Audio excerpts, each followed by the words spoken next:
Hello everyone, I am Shreyas and I am working as a data scientist in HCL Technologies. In this session, I will present our algorithm Diagnostic Decision Support for Medical Imaging, that is DDSM++. Along with me, Kameshwar Rao JV has also been part of this work. He is the head of the AI department at HCL Technologies. The proposed solution helps to determine the various chest abnormalities along with COVID-19, and the model has been optimized for its deployment, which I will be discussing in detail. Before diving into the technical details, I will give a brief introduction on this topic. Healthcare is one of the critical and important areas of our livelihood, and this pandemic situation has shown how crucial and time consuming it is to depend on the human experts. Radiology is one of the healthcare domains which helps to diagnose many disorders from common fracture to critical lesions. The traditional radiology is dependent on the trained experts who prefer to visualize the X-ray or radiographic scans and try to detect the patterns of abnormalities. But this is a time-consuming process, and with the growing population and the rate of increase in infections, it is difficult to have enough trained workforce. The traditional computer vision also solves this problem, but it involves hand-coded features which comes with its limitation of detecting the patterns. The use of AI in radiology helps to ease this load and detects the complex patterns of abnormalities automatically with an end-to-end system. Our algorithm, which has been proposed, is a similar attempt to detect abnormalities from the radiographs using the end-to-end deep learning approach. I would like to spend a few minutes on why we have chosen this topic of interest before starting to speak on the proposed work. Chest and lungs are the most vulnerable organs towards infection and injury from the external environment. This causes various respiratory disorders. In 2017, almost 15% of deaths have been recorded for children under 5 years due to pneumonia. Chest X-ray radiology is one of the most frequent and cost-effective medical imaging examinations to detect the disorders related to respiration. It has proven as a primary diagnosis test, and based on its outcome, other relevant tests can be accompanied. But the clinical diagnosis of a chest X-ray is most challenging due to the similarities in the conditions, and sometimes the causes are not clearly known. Multiple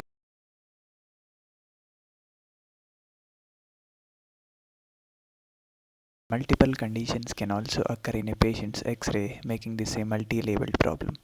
Therefore, in order to support radiologists, doctors, and health assistance system, we have proposed diagnostic decision support for medical imaging, which would detect 14 different abnormalities in chest X-rays using deep neural network. COVID-19 is a well-known respiratory infectious disease caused by the most recently discovered coronavirus and affects the respiratory tract, including the lungs. The primary test for diagnosing COVID-19 is RT-PCR, in which the throat swabs or sputum is taken as a test sample. In such situations, X-rays and CT scans can confirm the suspected cases to undergo in isolation and help to reduce further transmission.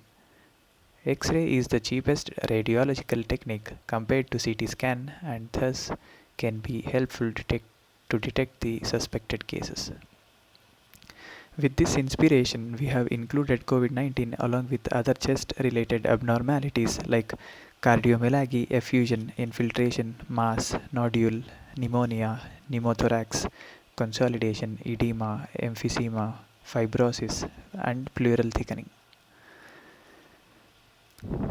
The use of a GPU stack in the whole process has also helped to speed up the diagnosis system. The chest X-ray image dataset used in this solution is NIH chest dataset, open sourced by the NIH Clinical Center. It consists of around 1 lakh X-ray images with disease labels from 30,805 unique patients. The COVID X-ray images are obtained from GitHub open source. The trained model has further been quantized to FP16, and the inference time has been benchmarked on an edge device with ARM Mali GPU.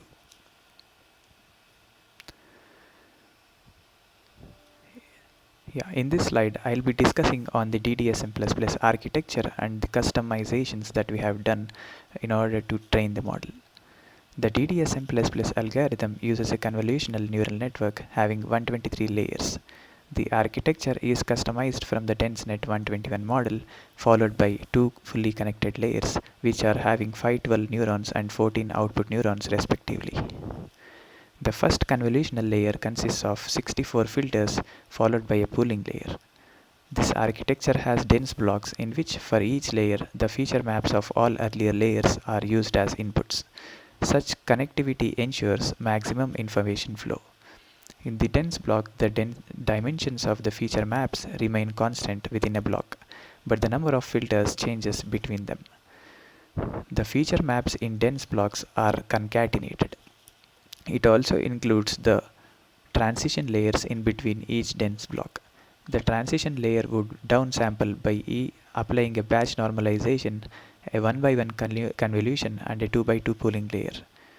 Due to these modifications, the model would overcome the vanishing gradient problem generally occurring in deep networks. It would also strengthen feature propagation and feature reuse. It helps in substantially reducing the number of total parameters. We have used data preprocessing to enhance the quality of input X-ray images, which usually deteriorates due to poor image capturing conditions. Image enhancement techniques such as contrast-limited adaptive histogram equalization, also known as CLAHE, has been considered as a data preprocessing technique to improve prediction accuracies. The image data is further augmented using different spatial transformation techniques, which will be discussed in further slides.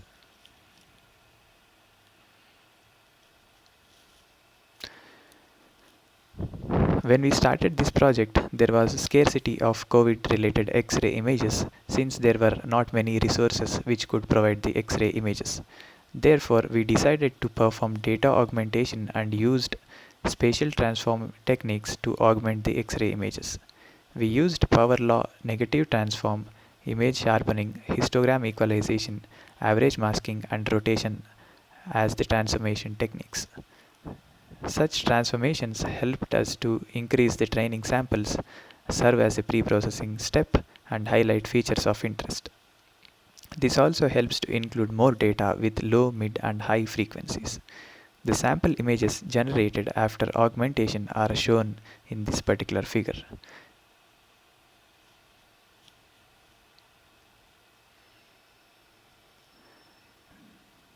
The power law transformation manipulates the contrast of an image, performs calibration, and it is computed by taking the gamma power of intensities.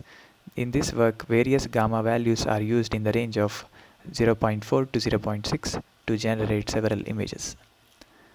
The negative transform is the reversal of the image intensities, and it would enhance the brighter details in the dark regions or vice versa.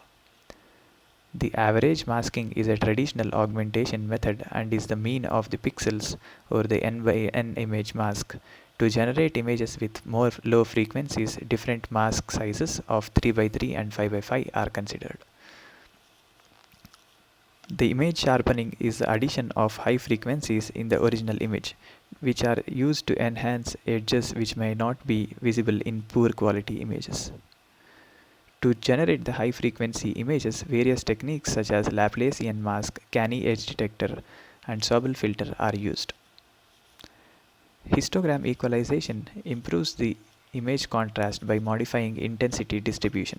A cumulative distribution function is used for equalization of the histogram.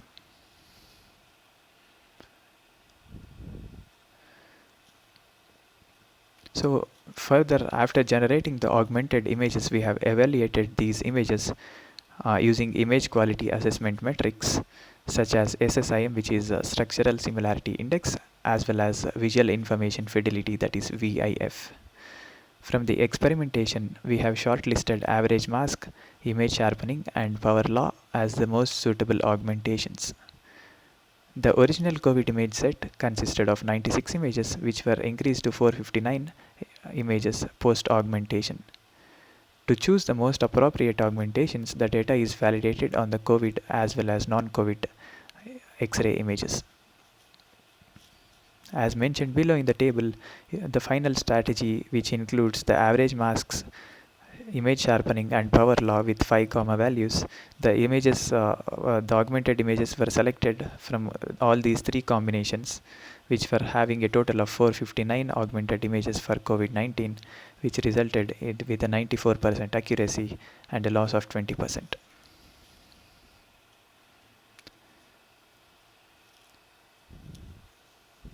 The experiments are performed on NVIDIA V100 GPU with approximately 1 lakh training images, 6,713 validation images, and 1,895 testing images.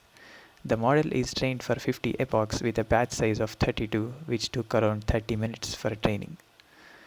The class-wise model performance is mentioned in this table. The accuracy of COVID-19 detection using DDSM++ is about 98%.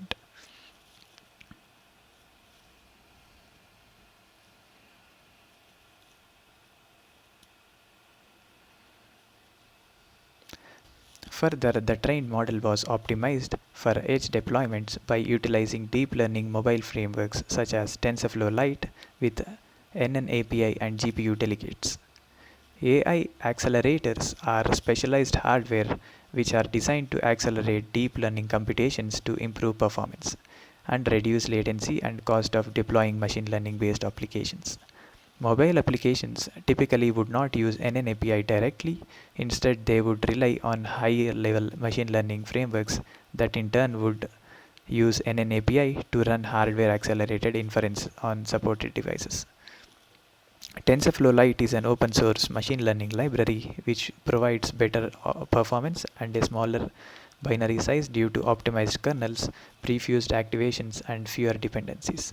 A TensorFlow pre-trained model can be converted to a TF Lite format and later can be used for inference on Android or iOS platforms. The change of the file format from protocol buffers to TF Lite is due to the use of a serialization library known as flat buffers, which allows to access the saved models without parsing or unpacking, often coupled with per object memory allocation.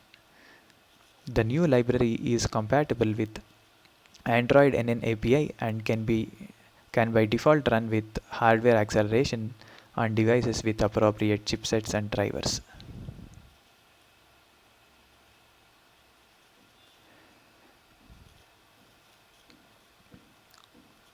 Quantization is a conversion technique that reduces model size and improves hardware acceleration, resulting in low latency. There are several quantization techniques specific to target hardware, namely dynamic range quantization, which is specific to CPU, full integer quantization, which is specific to edge TPU, and float 16 quantization, which is specific to GPU. Float 16 quantization reduces model size up to 50% with minimal loss in accuracy. This technique supports execution on GPU which operates directly on FP16 data, resulting in low latency compared to FP32 computations. But when run on CPU, FP16 quantized model will dequantize the weights to FP32, resulting in higher latency.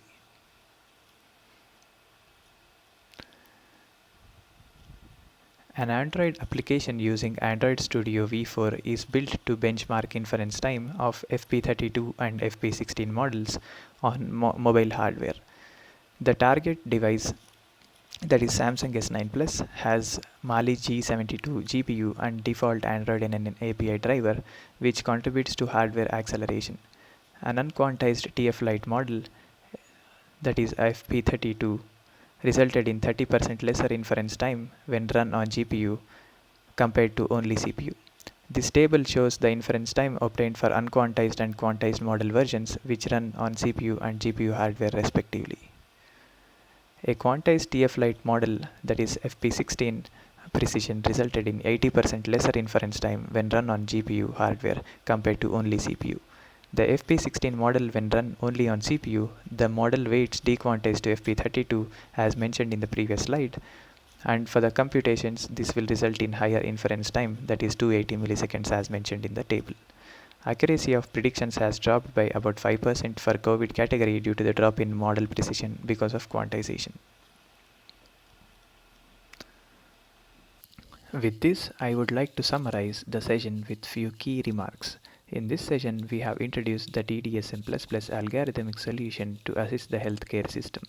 The traditional healthcare system is dependent on the knowledge of radiology experts, and this makes the process more time consuming and tedious. The disease detection process DDSM++ is proposed, which is based on the deep learning and identifies 14 different abnormalities in the chest X-ray images. COVID detection accuracy is about 98.47% and 93.5% for FP32 and FP16 models respectively. The edge inference time for one image is approximately 56 milliseconds and 107 milliseconds for GPU and CPU hardware respectively. These are a couple of references for the work.